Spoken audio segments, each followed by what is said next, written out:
बोले भक्त वत्सल भगवान की जय। ना त्वयं कामये राज्यं ना स्वर्गं ना पुनर्भवं कामये दुख तप्तानां प्राणानामर्तिनाशनम। प्रिय भक्तों, महाराज शिवी का नाम कौन नहीं जानता।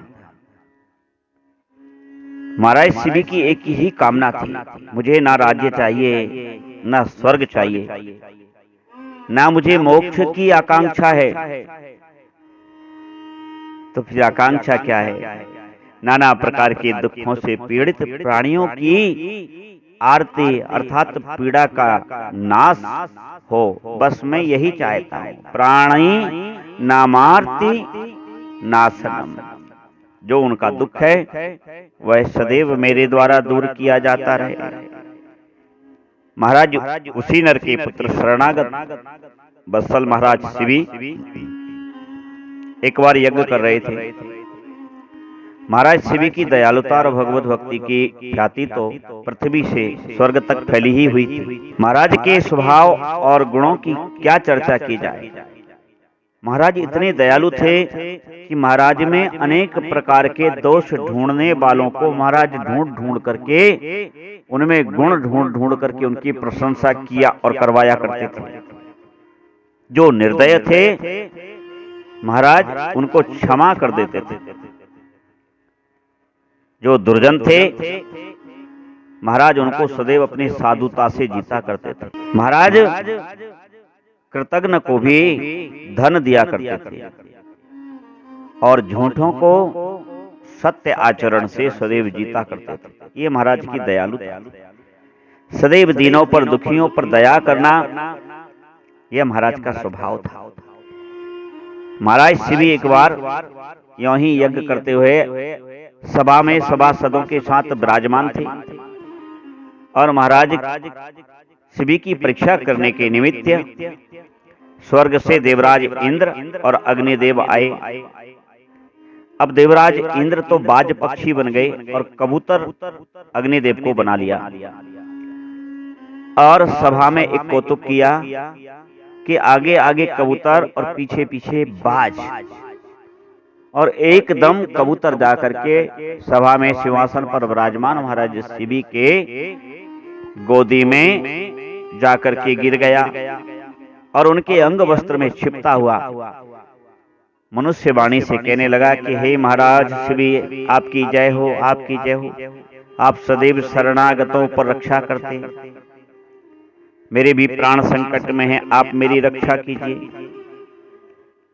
महाराज कुछ समझ पाते इतने में ही एक बाज भी वहां आकर के और महाराज के सामने बैठ गया।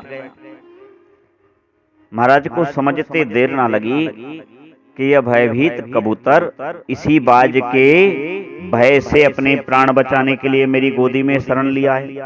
तब तक बाज ने कहा, हे महाराज, आपका स्वभाव तो सदैव धर्माचरण करने वाला है,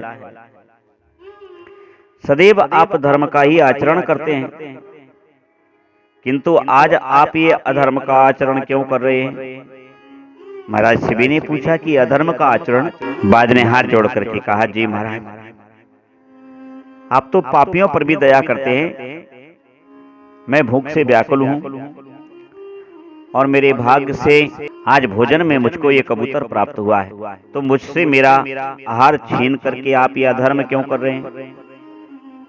अब कबूतर ने बड़ी कातरता से कहा, महाराज, मैं इस बाज के भय से प्राण रक्षा के लिए आपकी शरण में आया हूं, मेरी रक्षा कीजिए।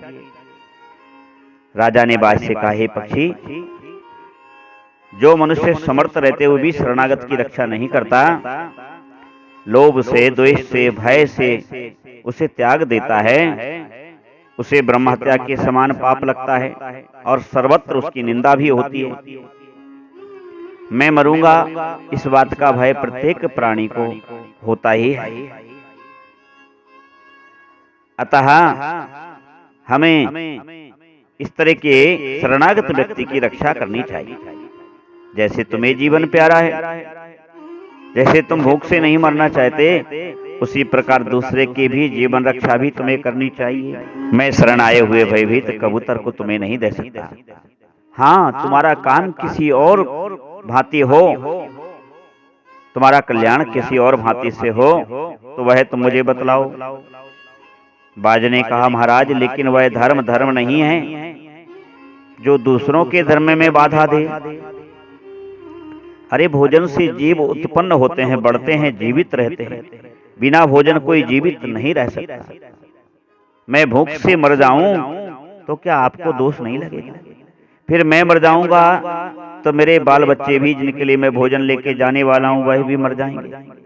एक कबूतर को बचाने के लिए, एक प्राण बचाने के लिए इतने प्राणों को मरना क्या धर्म है, या उनकी प्राण रक्षा धर्म है?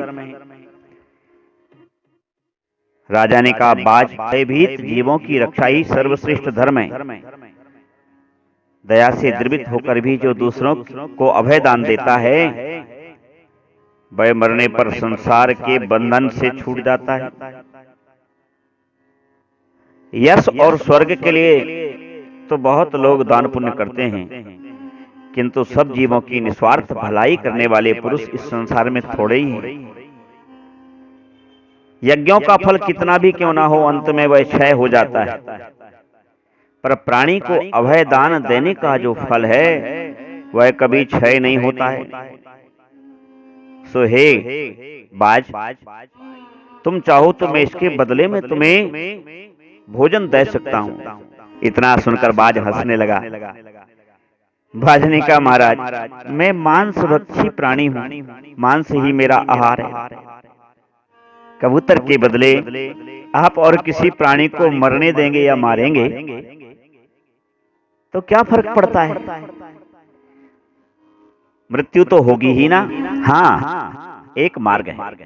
अगर आप किसी की मृत्यु नहीं चाहते, इस कबूतर के साथ किसी और प्राणी की भी मृत्यु ना हो, तो एक कार्य मुझे सूझ रहा है, मैं आपको कहो तो बताऊं।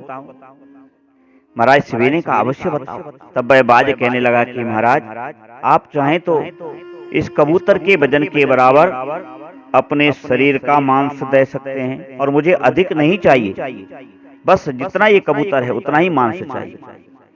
अब तो राजा को बड़ा हर्ष हुआ और उन्होंने कहा कि बाज, तुमने मुझ पर बड़ी अद्भुत कृपा की है। यदि यह शरीर प्राणियों के उपकार में आ जाए तो यह शरीर धन्य है, अन्यथा तो इसका प्रतिदिन पालन पोषण करना व्यर्थ ही है। यह तो वैसे भी नाशवान है। महाराज बड़े प्रसन्न हुए और तुरंत एक तराजू मंगाया और कबूतर को अभय देते हुए कहा कि तुम डरो नहीं, तुम्हें कोई भय नहीं। और पलड़े पर कबूतर को रख दिया और महाराज ने खड़ग मंगा करके अपने शरीर से मांस काट करके जंघा से निकाल करके पलड़े पर रख दिया।